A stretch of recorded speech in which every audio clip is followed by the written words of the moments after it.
Welcome everybody. We are back here with another interview with Donas and Tortas, and today we have the fabulous, beautiful, amazing, hardworking woman, Elissa Blanco is here in the house. Hi! This woman, I'm so excited for y'all to meet her. That's what I do. I invite people who have impacted my life, who I learned so much from, so that you can learn from her as well. And she's gonna cook us something, because why not, right? Because we're foodies. Because we're foodies. You gotta have food. When you have conversations, you gotta have the food, okay? So Elissa, do you want to tell everybody here who you are? What's your deal? Yes. I can take this from you too. So, I can take this you're going to cook and I'm going to hold that. First of all, Jackie, thank you so much for having me here. I'm very happy, and thank you so much for the introduction.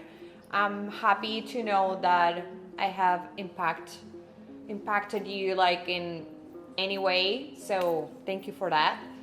I feel the same way, actually. So yeah, I'm Elissa Blanco, as Jackie just said. I'm a publicist. I've been living for 5 years now in the States, but I'm originally from Colombia. I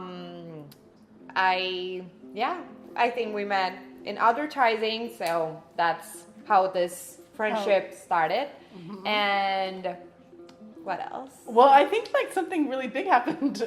You did something really big in the last few months, no? Yeah, we got married. Ah! Yeah, I think it was 3 months difference, right? Yeah. I got married in November. You got married in August. In August, yeah. Yes. So finally, after 2 years and a half, a pandemic, everything in between. Unbelievable. I remember I asked you if you changed your name, and that's not a thing. Yeah, we don't, as Colombians. I married a Colombian, my high school sweetheart, so. Wow. Yes. That's so cool. We don't do that in Colombia. Even though he was a little pissed, because he was what? We live in the States, so you should change your name. And I was oh, I'm my parents' daughter, so that's not a thing. I'm keeping both of my last names for sure. Donuts and tortas. Donuts and tortas? Donuts and tortas. So today I'm gonna make it's like a shrimp cocktail, Colombian style kind of thing. So my husband told me that this is not a Colombian dish, specifically, but it's Caribbean. It's from the Caribbean, so of course there's a lot of countries in South America that they prepare this. But this is the way we do it in Colombia. So if you go to Cartagena, to Santa Marta, you're more than welcome to visit Colombia, of course, and you will have one of this for sure. Or you can prepare it in your houses. First, we have the shrimp. If you're gonna make it at home, I would suggest you to buy the pre-cooked peeled and unveined ones. Of course, it was a process because I had to unpeel them by myself. I hope you find the ones you need for this recipe. We have the shrimp that are unveined, unpeeled. These are raw, so if this is the same situation that you're having, you need to put them on boil water from 3 to 4 minutes to cook. So we have this, we have the red onion and mayo, ketchup, a little bit of Tabasco, but we'll see how it goes, and lime juice, or you can also have the real, Lime. yeah, and some cilantro. Ooh. So I just have this. So it's like a glass vase, and I just clean it. And every time I buy the cilantro, I just put it in like a little, like some water, and I just keep it, like put it like a Ziploc bag or any, like something that to cover it, and you put it in the fridge. It looks so fresh. Is that what keeps it fresh? Yes. We don't do anything until we drink. Yes, we're going That's to what we're gonna our famous aguardiente. So what is this drink? It's called aguardiente. This specifically is from Antioquia, that it's a state in Colombia. We have a bunch, like every single region of our country, they have their own brand of aguardiente, sorry. But this is like every person that have tried this says that it's more like a licorice flavor, but this is what we drink in Colombia. Like, we love it, and of course, like, we also drink like whiskey and a lot of things, but this is like our main, like our tequila. Oh, okay. So do you sip it or do you take it as a shot? We take it as a shot. Okay. Yeah. Let's take it as a shot then, shall we? Let's do it. What is it? She's a little pride shot glass. Agua ardiente. Aguardiente, like Agua burning ardiente. water. Ooh. Amazing people like you. Cheers. Amazing people like you too. Cheers. Cheers. Come on. Look at that picture mix. Got it? She needs a minute.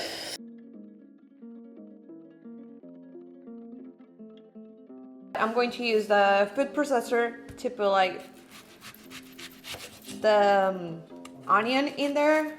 This is like, I love this thing. So if you don't have one, you should get one. Ellie, so as you're cooking all this stuff, I wanted to, I think for everyone to get to know a little bit more about our relationship and our friendship. So one of the things that you helped me with, and we were talking about this, was that I think when I met you, I was at a point in my life where I was starting to really be more comfortable with being gay and and having a relationship, but I was still having some stuff in my private life with my family. I was still going through some stuff, and it was really, I had to turn to my colleagues and people like you who were like, saw things very differently, and that was a comfort for me.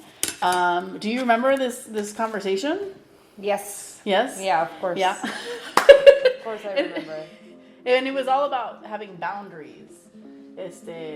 So I wanted to talk a little bit about, like, for you, how you obviously had some really great boundaries that you had already set for yourself.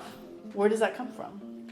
Those boundaries that you taught me about. So actually, I think that when you asked me that question, the first person that comes to my mind is my mom. So I'm an only child, and I lost my dad 20 years ago. And I always remember that when I was growing up in Colombia, my mom is a psychologist, so she always taught me like to have boundaries, to love myself, to make sure that every decision that I make, like through my life, it was what I wanted to do, and of course that always to put myself first without stepping on anybody's toes. I think that's how life goes, and how it should be, because of course that's the only way that you can make sure that you're being you and like genuine person, and you don't need to,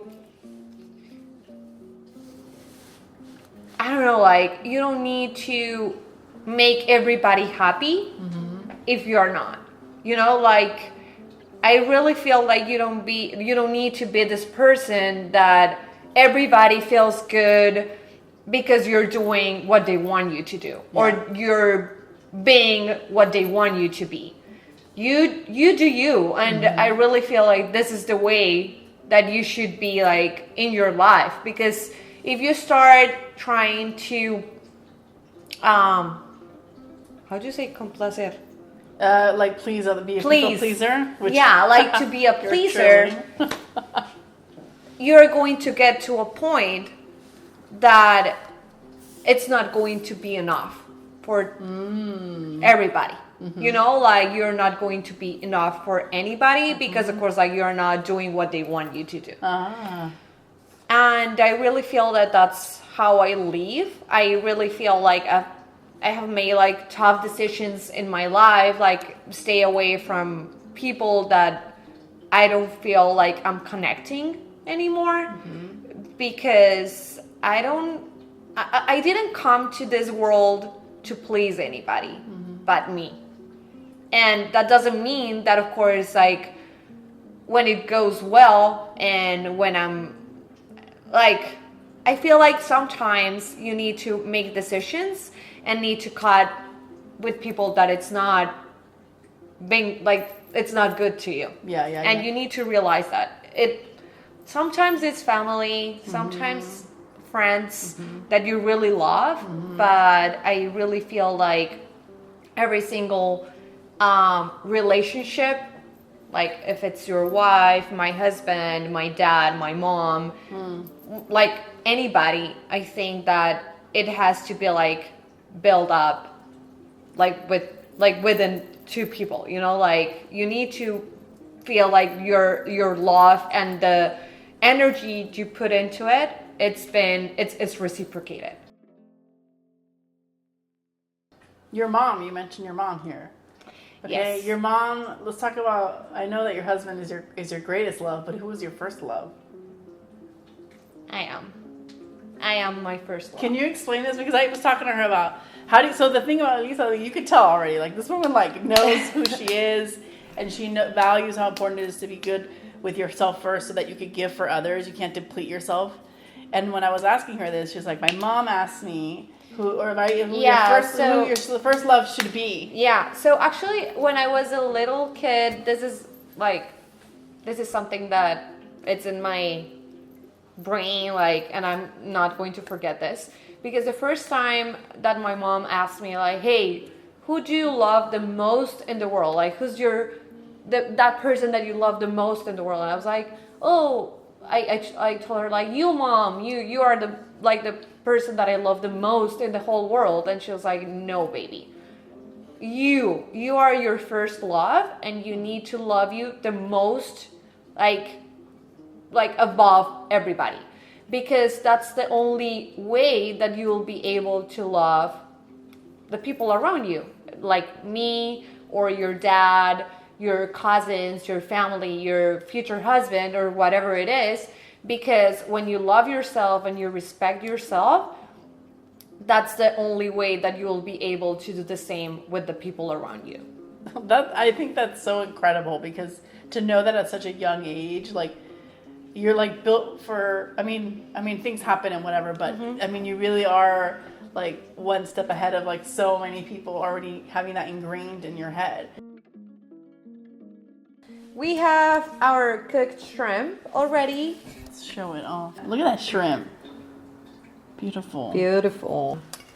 The onions ready, chopped onions, and now what I'm going to do is to make the sauce. Brand new, guys. Ooh, I've never had McCormick mayo. Is that mayo? Yeah. I've never had McCormick amazing. mayo. Shut up, really? Yeah. More better than Best Foods? Or American Food? Yeah. ¿De veras? Yeah, te lo juro. Really? For real. Oh, okay, we'll see. For real. We'll see. For real. Okay, so I'm not sure how much. I'm just going to do it like by eye and taste. Perfect. Put like 3 full spoons, big spoons. I do smell the goodness, that mayo goodness. I do smell it. I do Right? smell it. It's Yeah, like yeah, with yeah. lime. Oh. It's really good. And I'm excited. me too. You're gonna like it. Well, hopefully. If not, I Hopefully. will eat it. Okay. Oh, brand new everything. Yes. Wow. Only for donuts y tortas. Exactly, yeah. And that's not a joke. That's for real. I was like, well, what do I need for my A dish. dish? Sometimes I even mix like mayo and ketchup and just that's like a sauce. Yeah, la salsa rosada. Uh-huh. So we're going to mix this. Have you ever had like literally tortilla, the maíz, like corn tortilla with the mayonesa, and you eat it like a little taco? People make fun of me, but I like it. I feel like you're really powerful with that. It's very. Watch out with Elissa and some lime juice, eh? Cuidado, con cuidado. I feel like she makes eye contact. She's up.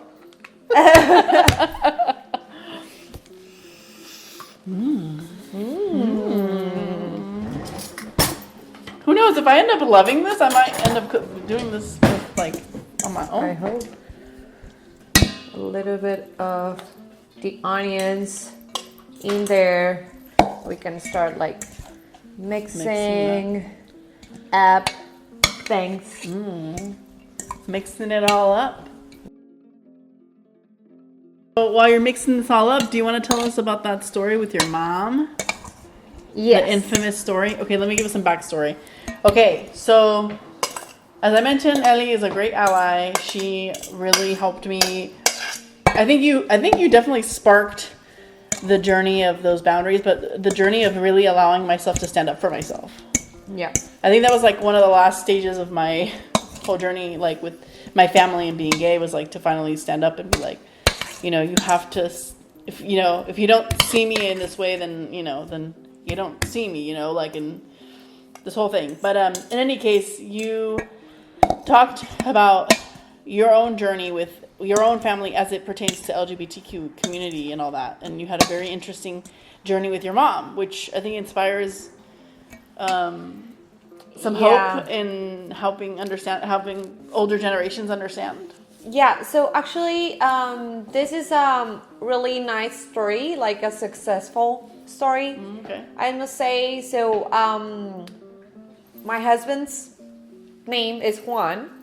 So, we have been, since we started dating, like for the second time, because as I already mentioned, we were high school sweethearts. high school sweethearts, and then he moved to the States, and then we reconnected in 2017, and I moved to the States to live with him and try things for real in 2018. So since then, we have been talking about how we want to raise our kids, what are the most important things for us, because I think that nowadays the most important thing is that if you decide to have kids, you must do whatever is in your hands to make them part of the solution to this world and not part of the problem that we have been dealing with for years. So I was having a conversation about that with my mom, and like we started talking like what was going to be like that approach that we will have like we're raising our kids. Yeah. And of course, like the LGBTQ conversation came up, and we started talking, and I was like, yeah, no, so like Juan and I, we want to talk to our kids and be like an allies to them, because at the end of the day, you will never know if your daughter or your son will be like was born like being part of the LGBT community. And I just wanted to make sure that if that's the case, he or she or they know that I'm part of like I'm their ally. So I'm like, they're not going to feel scared or afraid to come to me and tell me how are they feeling, or what are or what are their thoughts or their frustrations or whatever, because I felt that way with my mom when I was growing up. And even though I'm not like part of the community LGBTQ, I really feel that I felt supported by my mom. But this conversation was like her response to that, she was like, oh, like, so are you going to talk to them like when they're like 5 years old? And I was like, yeah, of course, like I will do it, because they're part of a community that it's built with, and actually not built, but more like compound from like people of all, I don't want to say races, because I think that we're only one race and we're the human race, and we have like ethnicities and colors and cultures and like orientations and whatever you want to call it, but it's a mix of a lot of different things. And so at the end I was like, she started like an argument with me and kind of like, oh, but they'll be like too little to understand and whatever. So I just ended up that conversation telling her like that was the way that we wanted to raise our kids, and I hope that she would be part of it and will follow those lines that we wanted to, and that was the way we wanted to raise them. So and after I don't remember right, like, but I know that Juan, I think it was like 2 days before that conversation, he showed me like a really nice video that I really love.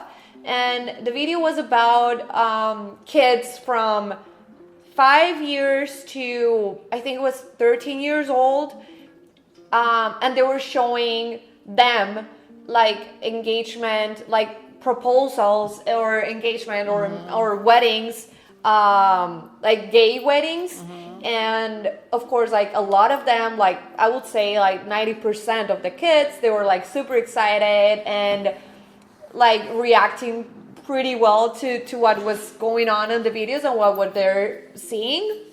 But there was like 2 or 3, of course, like because of their background or their culture or the way they were raised, that of course they were rejecting this type of things. So I was like, I really want my kids to be like the first kids I mentioned, like they feel excitement and they don't feel like this is not normal, because it is normal and it is part of our society, even though a lot of people out there want to shout LGBT communities or Black lives, or like a lot of situations that happen on a daily basis. I really feel like we need to continue empowering the freedom of speech and the freedom to be the person that we want to be.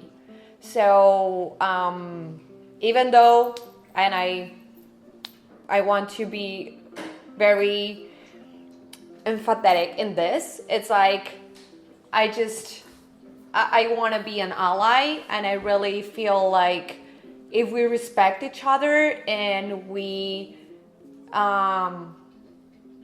be that safety net to the people around us, everybody can get to their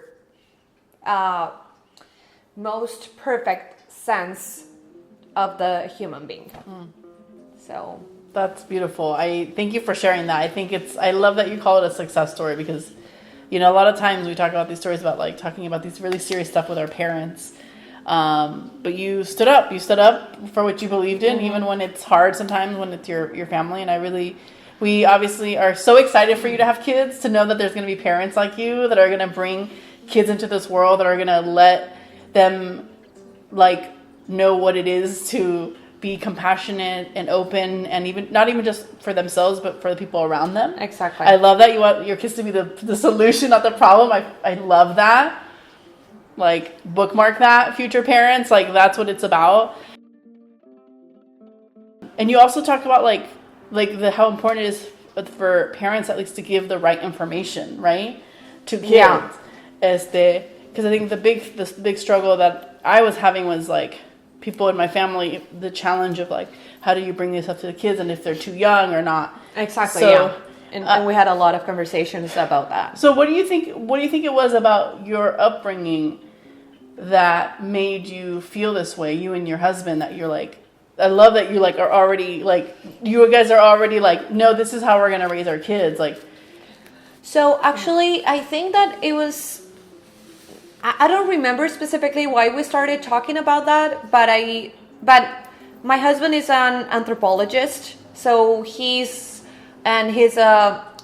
calls himself a liberal, classic liberal. Okay. But he's super open-minded, and I really have learned a lot about him and his knowledge. I admire how open-minded he is, and he has taught me so much that I couldn't imagine like having a family with anybody else but him, because I really feel like we follow the same direction and on raising kids and on raising people that of course are part of the solution, as I already said. And of course, because you're surrounded by a lot of people that don't think like you and feel like, oh, that's not the way you should do it, because you should be like careful.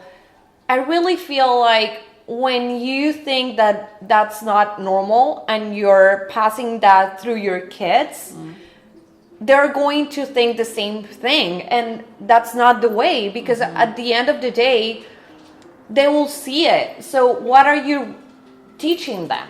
You know, like I really feel like at the end of the day we're all part of the same community, like whatever country you live in, but at the same time it's like you need to be compassionate, and you really need to be empathetic with empathetic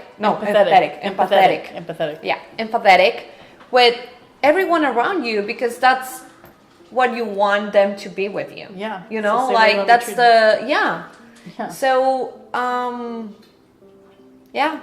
feel like that's, but I really, like, to answer your question, I don't really remember why we started talking about that and how we want to raise our kids, but it was just, it just came up, and I saw that video that Juan shared with me, and I shared that video with my mom so she can understand what I was referring to, because I really want my kids to be open-minded, I don't want them to be the bully kids at the school. Of course, I don't want them to be bullied, like that's not the idea. Yeah. But I really want them to be this person that stands up for what they want, what they believed in, and that they are very empathetic with the other people, and they will stand out for them as well. Love if that. needed. Love that. Well, we need more of those people in the world, so excited. So let's have kids. So let's do it. We're gonna go so you guys can learn.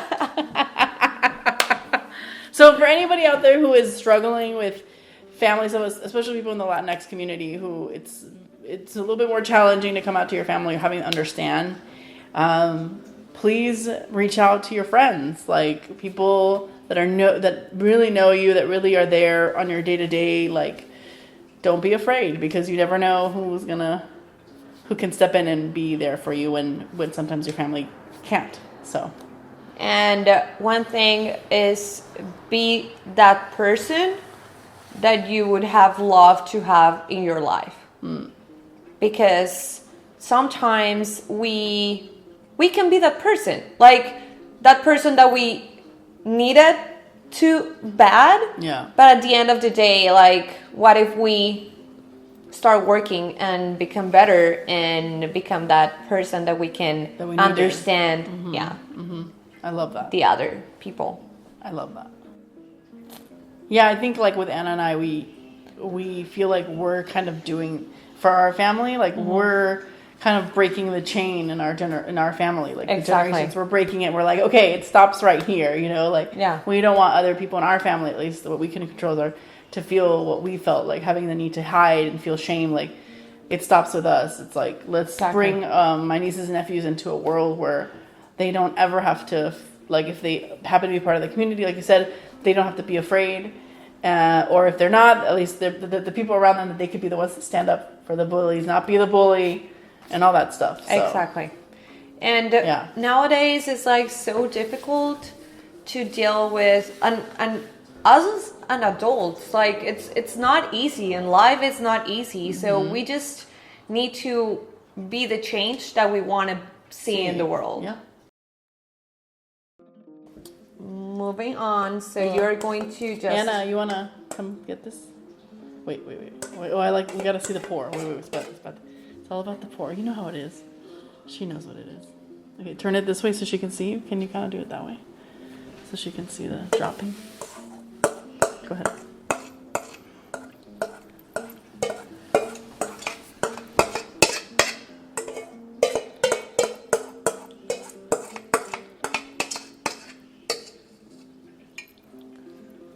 Okay. Now she's gonna make it so. Wow.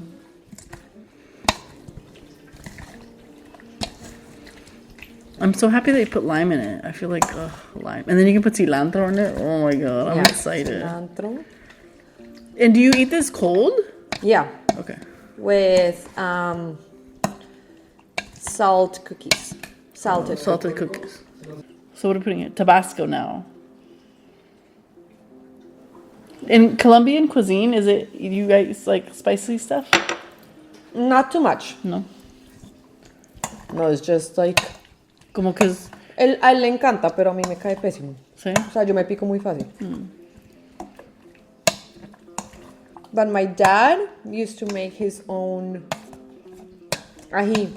¿Cómo se llama eso, amor? ¿Salsa? ¿Salsa? ¿Ají? No, porque los ponía a fermentar y... Oh, okay. It was really good. Yeah? Do you make it like he did? No, I never learned. You never learned? No. Oh. Well, he was really good at it. I never tried it because, of course, like I was little and he was like very good at it, And it was really spicy? like very spicy. Oh. Yes. Did your mom like it? No, my mom hates Spicy stuff? like she can't. Oh. So Salt and pepper? Okay. So we put some salt I love how Elissa goes, and pepper. cut. Oh, she's been on a set or two, huh? I'm going to squeeze 2 garlics, Ooh, okay. and I think we'll be ready to eat. Wow. And then cilantro. And then the cilantro. Okay.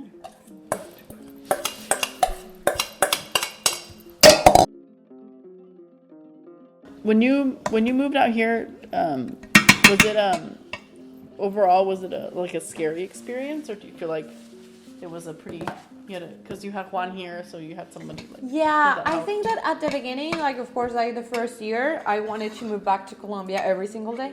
¿De veras? Yeah. Why? When you were casada? But because no, before I started and where we met, because I left my whole life in Colombia, you know. So of course, I didn't have any friends. I didn't have any family here. What happened? Baby, estamos grabando. Oh, you were.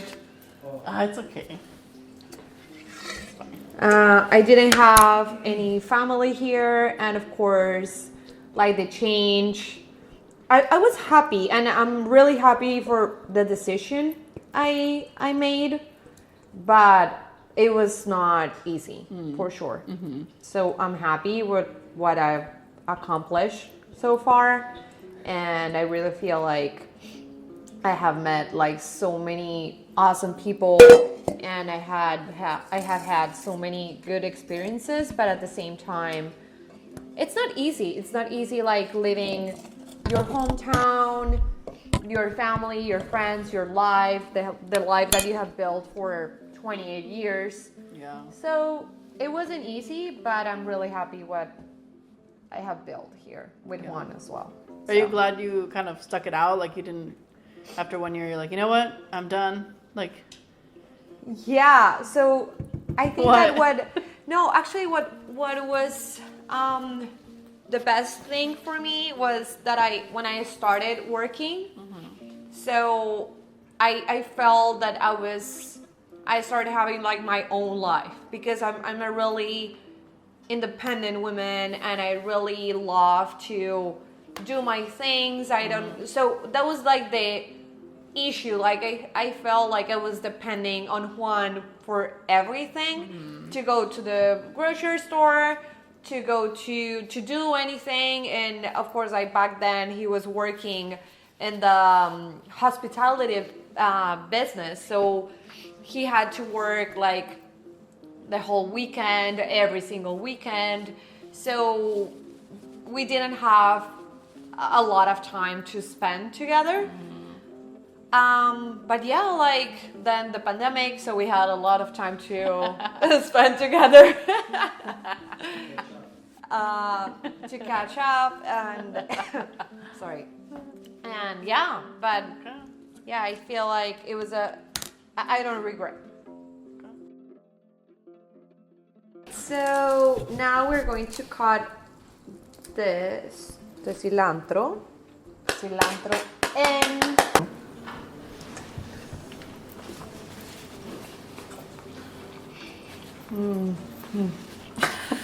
What? It's good? No, it doesn't need more cilantro? A little bit. Oh, okay. What about garlic? I think I can put one more. Oh. And I think that'll be it. It'll be ready. All right, here is the final product. It's beautiful. Very excited. I've never had this before. I don't really typically eat stuff like this, so here we go. You're gonna get an honest reaction, okay? Okay, Do you eat the tail aquí? ¿Te lo comes todo? Yeah, because it's already unpeeled. Oh, it's already so unpeeled. there's not like any Okay. shell on it. All right. Oh my god.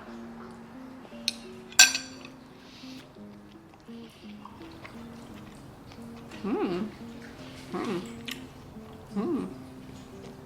Hmm. Hmm.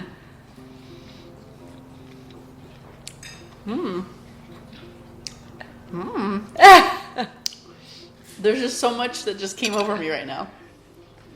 At first, I was like, okay, what is this? Like, I was like skeptical. Yeah. I was like, what are all these flavors? But damn, that shrimp tastes good. I'm glad you liked it. Oh my god. Okay, I gotta try it now with the cracker. Oh my god, it's like, it's like hearty. Yeah. Yeah. Yeah. Okay, I can see why Juan's like. Juan is Wow. Okay. backstage. Okay, I need to do it again, and then I gotta figure out, like, as I'm eating it, I gotta figure out, like, what am I tasting? Okay. Yeah, should I do it? Do it. Okay, here we go. Okay. I'm so proud of myself. Okay.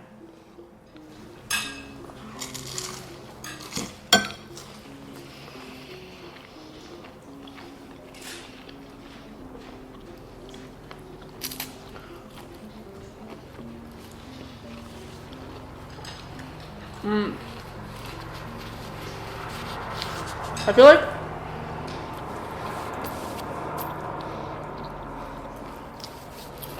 the first thing I taste a hint of the mayo. And then like the ketchup comes in, and then the garlic kind of like eases it. Okay, and then the onions like it's like a little zest, and then the cilantro and lime just like. And then you taste it, and then it's like the shrimp is there. Yeah. Then the shrimp is just in your mouth, like you're just like, you know But what I mean? it's not like super like fishy, you know? Yeah, Like it's not. It's like hearty. It's like you're eating like just a hearty piece of protein that's like yummy. Wow. Okay. Wow. Oh my god. Well, Take I'm another glad. bite. Thank you. Oh my god. I'm You're glad like that you liked teaching it. me new things. New things, Mira. new recipes. New recipes.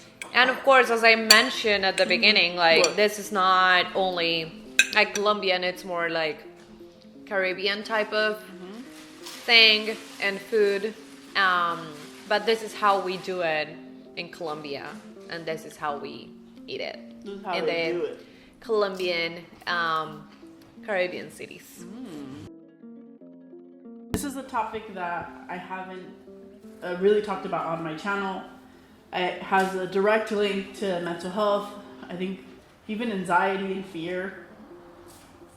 And I thought there's not a lot of people in my life that I know that have gone through this particular situation, and you have. And I think it's like, I feel like in a way it's kind of like your superpower. I do. I do too. Oh, okay, Yeah. okay. So I just want to thank you, first of all, for being open about this, because I know it's a very personal thing and it's not something that, a lot of people have experienced. But so the topic, to get down to it, is grieving and grief, and more specifically, losing someone unexpectedly, suddenly. This topic is something that I really want to speak with you about, because I think you might have.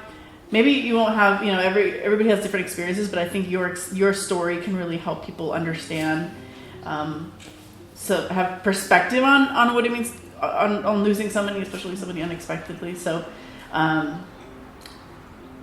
let's just jump right into it, shall we? Do you want to share what you experienced?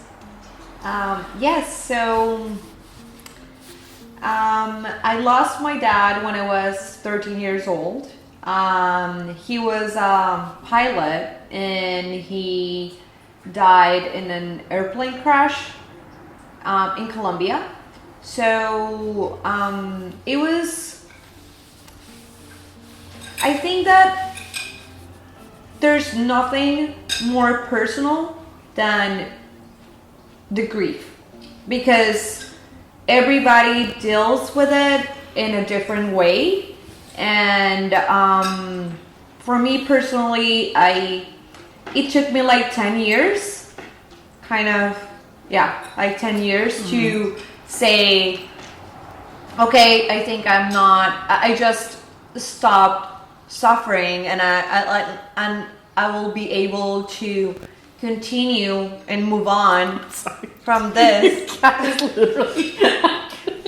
So yeah, and I feel there's nothing more personal than grief, because every person deals with it the way it works for each person. Like, to be honest, for example, for my mom, she couldn't listen to any music. It was like super hard to her, but for me, I was not able to see any pictures, to look at any pictures, because it hurt me a lot.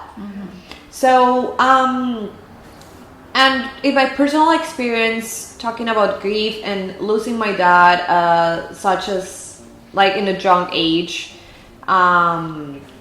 it was really hard, but at the same time it gave me the strength to continue growing in my life. And I really feel that I don't know, sometimes I think that I'm a really I don't know, I think that this is very, you're going to find this funny, Okay. or probably I'm not like any, like probably egocentric or something like that. But I really feel like this has gave me a lot of emotional intelligence, and I have learned so much on how to deal with stuff, because the pain that I went through when I lost my dad, it was so heavy that I don't feel sad, or I don't feel like really bad, or I don't make like a huge deal of things like out of any like small thing, because I know that I have get over things, or like get over things even that have hurt so much to me. So I wonder if it's like, because there's nothing more painful than losing someone. So exactly. you like literally at a young age, you literally had to like go through the heaviest of heavies, like you said. Yeah, so exactly. that now it's like you have perspective, so that when things happen, you realize like how, not that things are insignificant or anything like that, but like that you have like such great perspective that you're able to like work through things exactly in a emotionally intelligent way. Exactly. And don't get me wrong, of course, like I cry, I feel bad, I feel sad, I feel angry, like you feel all the emotions. Like but all maybe emotions. they just don't go. You don't think they ever get to like a more intense way. The only thing that I must say, and this, I think that this applies to everybody that has lost someone, it's that like the trauma that comes with loss. So, for example, like I'm an only child. I only have my mom right now, and every time that I think about like when she's like at the moment that she's going like to die, because that's the reality. We're like today we're alive and tomorrow we don't know. So and that's going to happen at some point. That kicks me really hard, to be honest. And I think that that's the trauma that I have after losing my dad, like in such a young age, and at the same time when I like the way it was, because I think that of course there are different ways of living this world, but I really feel like what I went through when my dad passed away was like really traumatic. So so I think that, and I love airplanes, like I love to be on one, but I hate when my mom is on a plane without me. Don't ask me why. It's so weird, because when she's on a plane with you or without you? Without me. Oh, without you. Okay. When I'm with her, I'm okay. Like if I could do something, right? But but I don't know. It's more like something in my brain, like my heart. Like when I'm with her, I feel like she's safe because she's with me. So I will be able to do anything for her. But yeah, I think that's the trauma. This trauma that you talk about like how it's now connected to the way you feel about when she's on a plane and you're not there. Like, is that something that you have kind of just like, is it like you've accepted that that's just part of your experience and how it's going to be for you? Like how does that make you feel knowing that you have that? So actually I've been working on that, because I really feel that you can't live your whole life with that fear, like it's going to happen at some point. Hopefully I can be with my mom when she's about to leave this world. And it's not in a tragic way. I think that that's the thing that I'm most afraid of, to be honest. But at the same time, it's like I try to be distracted when she's like traveling or trying to be like more like doing something, because of course if not, I'll be looking at this flight radar or any of those apps, like trying to look like for anything that what could go wrong. And yeah, so that's what I'm trying to do. I'm trying to work on that, but I'm still working on on that. it. Yeah, Well, I'm still working on that. I think that's part of it, is like we're always working on ourselves, and always working to do better and be better to ourselves, for ourselves, right? I was telling Elissa that I lost a friend suddenly when I was 16, and it was a sudden thing. I saw her that day, and later that day she was hit by a car and she passed away. And the trauma that I have now, my trauma from that is like several things. It's like, for you it's planes, for me it's cars.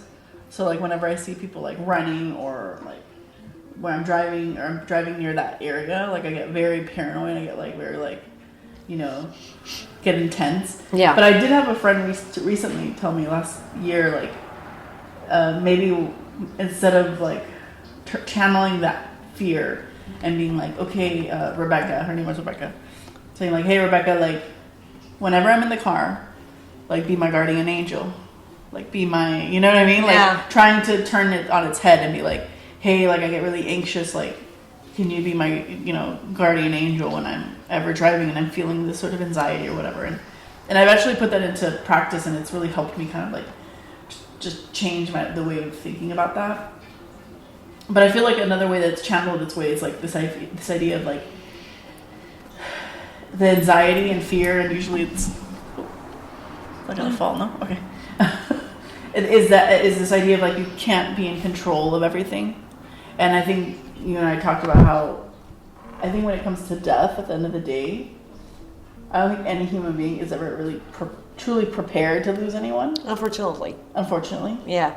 But isn't there, I don't know, I find some weird, I don't know if that's like sadistic, but like comfort in knowing of like, you know what? Like it's like I can prepare for this test as much as I can, but I'm never gonna get it. I'm never gonna ace it, right? Yeah. So it's like I feel like grief is that way. It's like you're never gonna ace grief, because it's like I said, it's personal. You don't know how it's gonna be, and you just kind of have to let it flow, let it like experience it. And I don't know what comes to mind. And I think that probably I totally agree with you, but at the same time, I really feel that we were I don't know, probably raised or like by people, or like I'm not blaming my dad or my mom Society. or anyone, like society, Yeah. most of it, because we are not raised with this thing that it's inevitable, that it's going to happen. Like Right. once we are born, Yeah. like the only thing that it's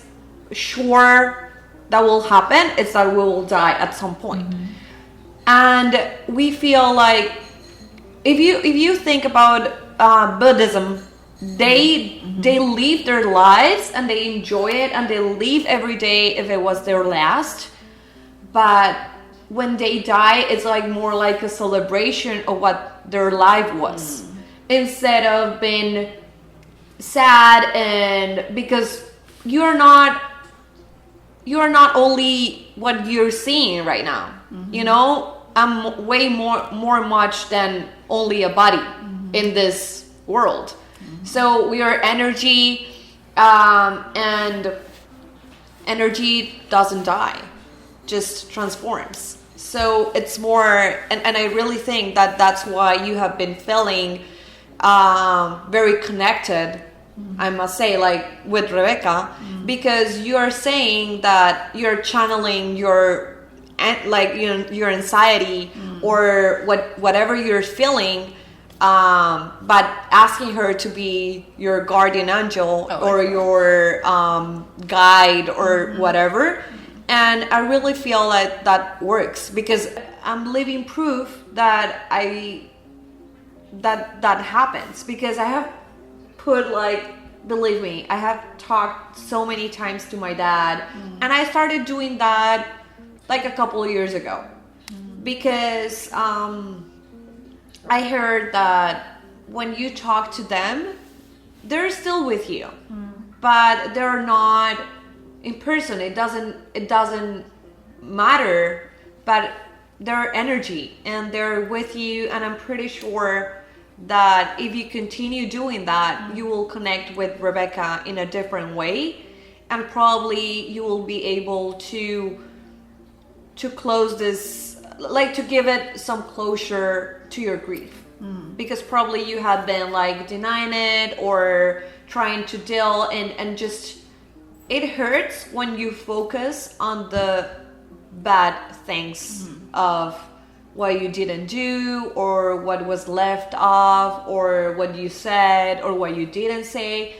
It doesn't matter anymore.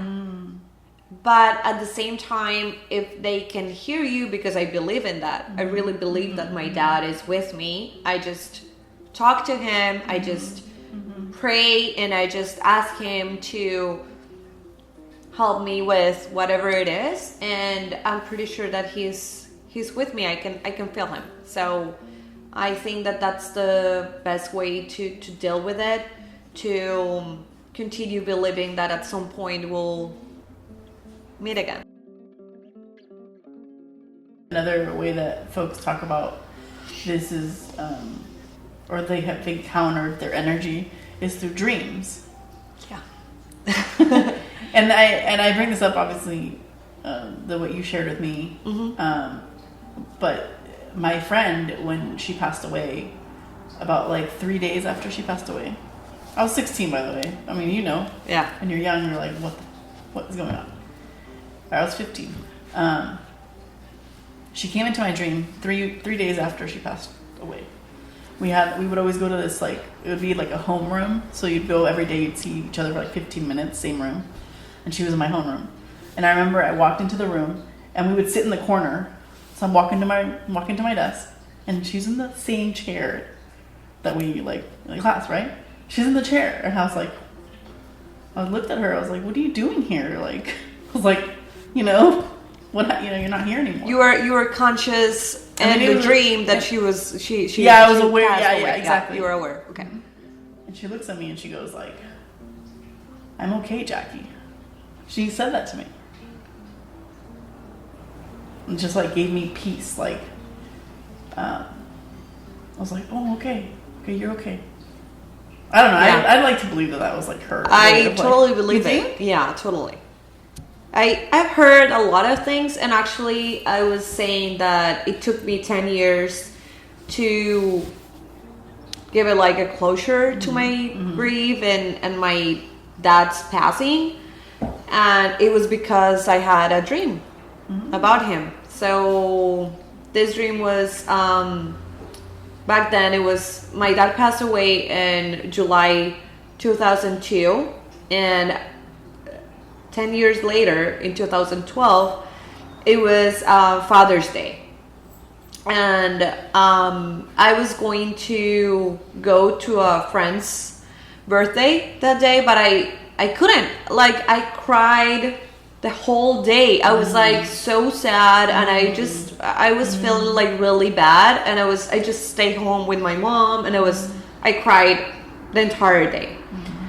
Then I went to bed that night, and I dreamed about him, and it was like in 10 years it was the first real dream, like, because before all the times they were like more nightmares than dreams. So I was like very sad about that, and my mom dreamed about him a lot of times, and really nice and beautiful dreams. And I was like, I couldn't. But that day I dreamed about him, and back then I was in college in Colombia. So I dreamed that he came to my university in a huge helicopter. He was an airplane pilot, so the helicopter is like, I don't know where my brain made it up, but he came, and I just like went into the helicopter, and my mom was like behind my dad, but my dad couldn't see her. So, and my mom was telling me like, tell him everything, just take it out, bring it out, and tell him everything you feel, you think, you whatever. And I just started like yelling at him. I started like telling him that I was like how mad I was because he left. Because in my dream, he didn't die. He was like, he just left me, like abandoned me. And I was like, started like letting it all out. And I just, and he told me like, baby, I'm with you. I am never left. I have never left you. I'm right there with you. You just need to see me in a different way. You just need to learn how to see me in a different way, but I'm right there with you. Wow. And you need to stop asking me for so many different things because I already have a perfect plan for you. Oh. And it's like you can't imagine. Like it's not like what you're asking me is not even the half of the plan that I have for you. Wow. So I just want you to trust life, to trust God, and to trust that my love for you, it transcends everything. Wow. And I just want you to know that I'm good, I'm okay, and I'm with you. So stop being mad at me. And yeah, so I woke up. Yeah, I was gonna say, wait, while you were dreaming this, hang on, before you wake up. What? Before you wake up, okay, what were you thinking? Do you remember how you were feeling when this was happening? Yeah. Oh, yeah. No, I was like in real life. I was crying, but I was like out of joy, like happy, yeah. crying. It was like a relief cry. You know, like that dream gave me so much peace, like the peace that I was looking for the last 10 years. So it was very relieving, and I was like, when I woke up, of course, like I was crying, I was yelling, and my mom was like running to my bedroom, and I was like, Mom, I dreamed about him, blah blah blah, and I told her everything because I have a thing that I forgot about all my dreams. So I really not about the nightmares, the dreams. Forget. I always forget. Forget the dream, but not the nightmares. Not the nightmares, no. Oh. So when I have a dream that it's really special, I like every time I wake up and I like wake mom, and I was like, okay, I need to tell you this because I'm going to forget. And that's how I do it. So of course my mom, going back to that moment, so my mom came in, I told her everything about my dream with my dad, and we cried together, and it was like like a really special moment. And I think that after that I started feeling differently about his passing. For 10 years, like every time that any person asked me like, hey, if you could change anything about your life, what would that be? And I was like, oh, I will go back to July 22nd, 2002, and I would tell my dad to like not to leave, not to travel or whatever. But after that moment, after I had that dream, everything changed because I really feel like I'm the person I am today because of every single experience I've had in my life, and that includes my dad passing. And after that dream, were you like, the way you would even talk to him, did that change? Yeah. Actually, the way I just felt, I was like very, I wasn't suffering anymore. I just stopped suffering. I just, what? Like I started, yeah. I woke up that day, it was a Sunday, June 18th, 2012. Wow. I remember because Father's Day was June 17th, and that is my one of my really good friends' birthday. Oh my gosh. And I couldn't I didn't go because of course I was like crying the whole day. Yeah. But the next day I just felt like I didn't have like 1,000 elephants on my back. You know, like I was like so relieved and so light that I was like, oh my God. Wow. How could I do it for, could I do this for 10 years. So it was like really helpful for me, and I started living my life really different. How would you best describe how you were looking at the loss versus before that dream? Like, how would you describe, like, if you were to, yeah.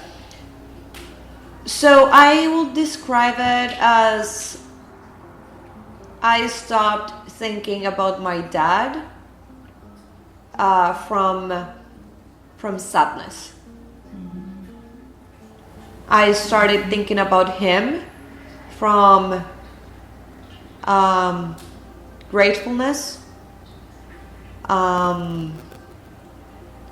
love, and I don't know, like fulfillment. Because even though I didn't have him for the time I wish him to be with me, I really feel like the 13 years and a half that we spent together were the most amazing ones. And I'm really grateful for that. I love that. I think that's what you just said right now is like, that's very much what I wanted to hear. I think that is like the nugget. Yeah. Because I think when you lose someone from like suddenly, Yeah. I feel like grief is so much rooted in that sadness of like what could have been. Exactly. What, you know, for me is like every time I think about her, it's like I feel the heartbreak of losing her instead of what you're saying, like Exactly. like instead of the being grateful, the love. So I think that's like. And actually, when I was thinking like, okay, so how is going to be the day I'm going to get married? So who's going to walk me down the aisle? You know, like it's not going to be my dad. My dad is not going to be there. So I was like suffering, and you just need to make a decision about how, like, the way you think about that person that is no longer here, but what they would love you to be for them, you know? So I'm pretty sure that my dad is proud of me, that he loves me, because I can say that I still love him. Like he's like my love for him hasn't changed. No, like death can never take that away. Yeah, Death doesn't take that that's away. something Yeah. that it's so ingrained in me that I just it's not changing. It gives you life in a way. Exactly. No? So at the end of the day, I just started thinking about him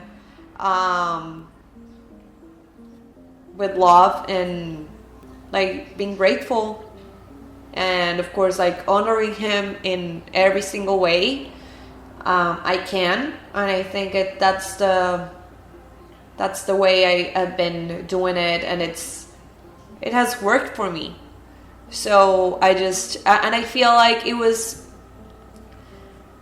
another thing that has helped me a lot. It's like I remember him, that I know who he was, how he was, how he talked, like everything, you know, like I knew, I knew him.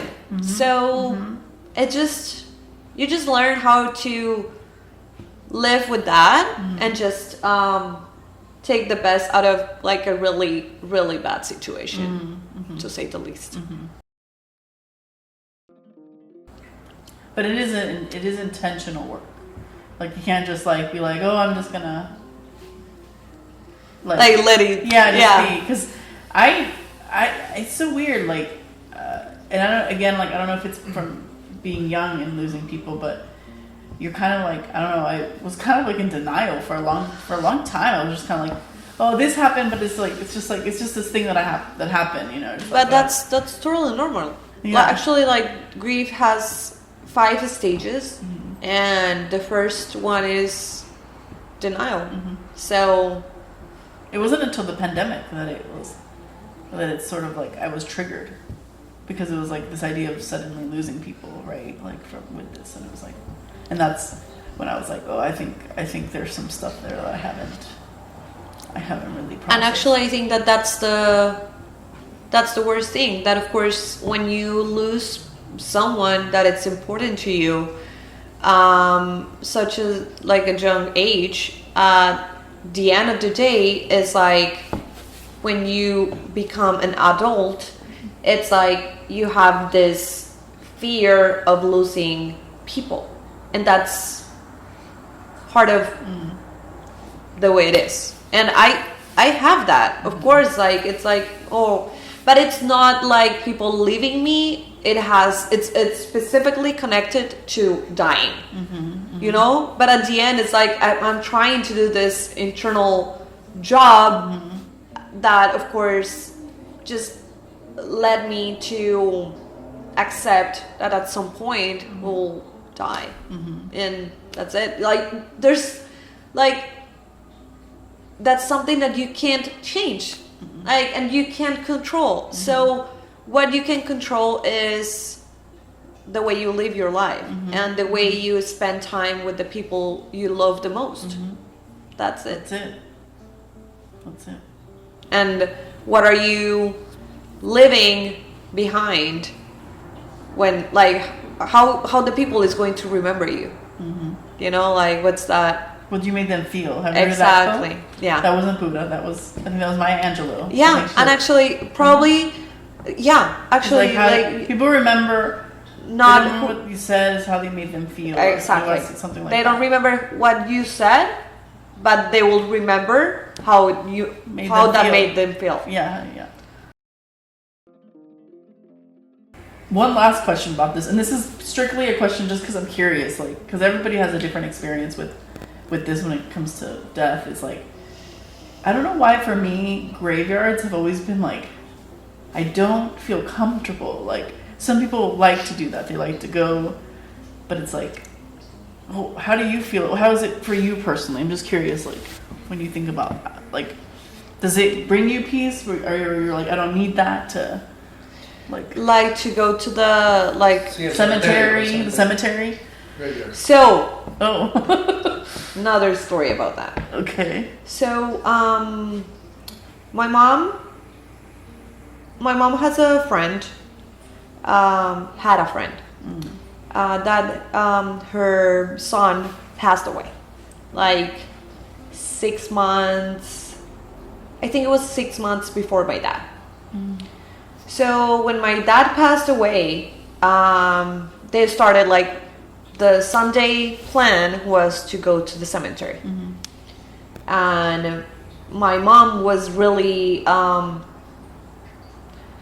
she was really into it, and she was like, okay, let's go. But her friend, of course, like, she lost her son, and she was like devastated, and that was not helping my mom at all on her grieving process and all that.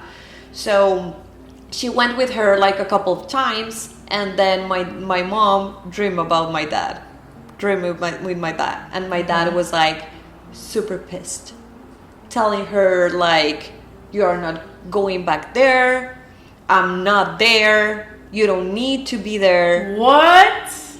You don't need to be there, just stop going.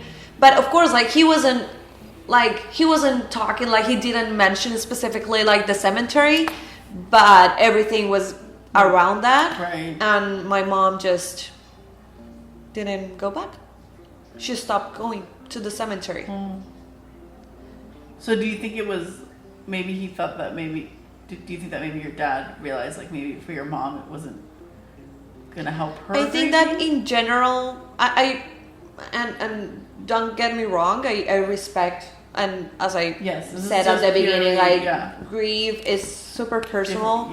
But to be honest, I didn't, like, if I went to the cemetery 3 times, I didn't go for. Like, that was not a place that I will go to.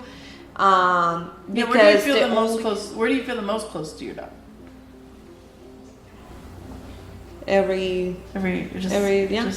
I don't have like a specific place. Oh, he's just with you always. Yeah. Oh, that's cool. Yeah, and actually it was like very because of course like it was an accident, and I don't know how laws like work here in America, Oh.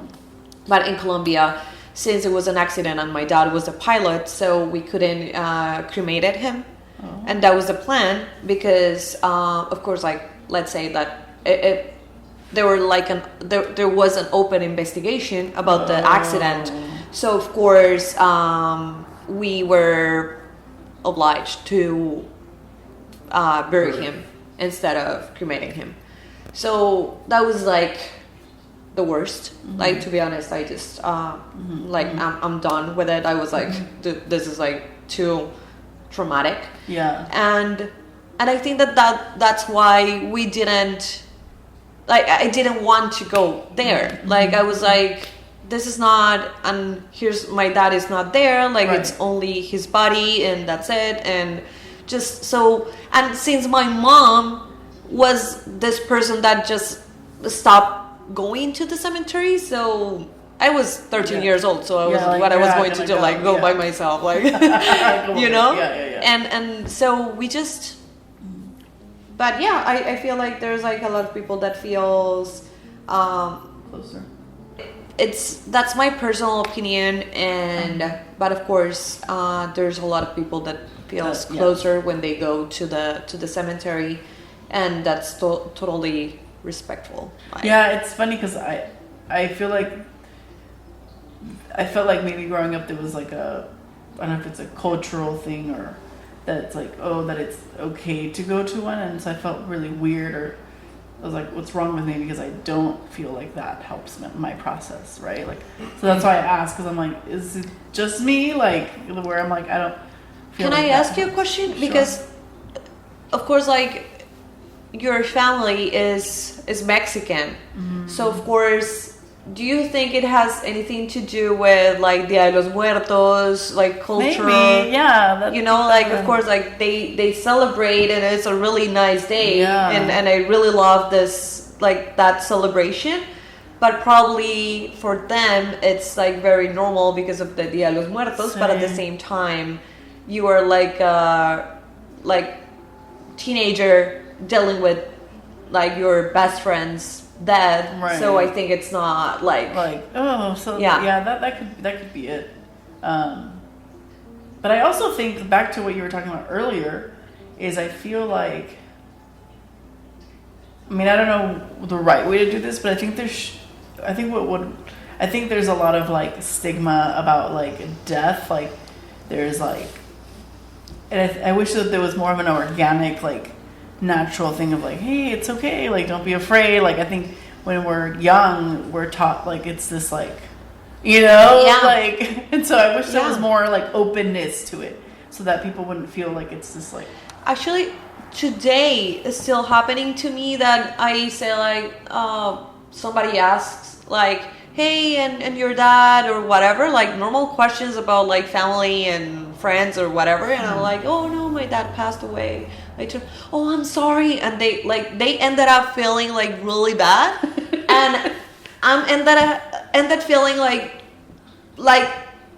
very, very bad for them, because they're feeling bad because they asked me, You're like, but "Wait, not why are you because I'm sad. apologizing?" Yeah, Yeah, you're like, not it's- because I'm like, dude, like it's not your fault. Like Yeah, you know, you're like so it's just interesting, yeah. live, and okay, I'm sorry for your loss. It's okay. Like Yeah. you know, like it's been 20 years, and of course, it's okay. That's- Like we yeah. ask personal questions because we're humans, and we just are trying to connect with people Right. in different stages and parts of their personal lives. Right. So at the end of the day, it's like I feel like you shouldn't be ashamed or embarrassed because you're asking about these questions, very and human the thing, yeah. exactly, and the answer is like, oh no, my dad passed away, or my mom passed away, or whatever it was, because I think that's all, like that's part of life.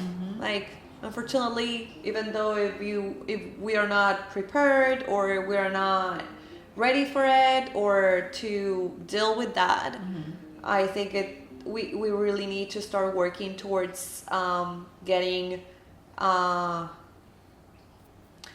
like probably not prepared, but to be to accept it. Yeah. You know, like that's part of life, and that's it. Like we can't do anything about it. Yeah, I think we have to. I think you just be more open about it. Yeah. And not like make it seem like it's this like intense thing. I mean, it isn't. It's a very life altering thing, literally.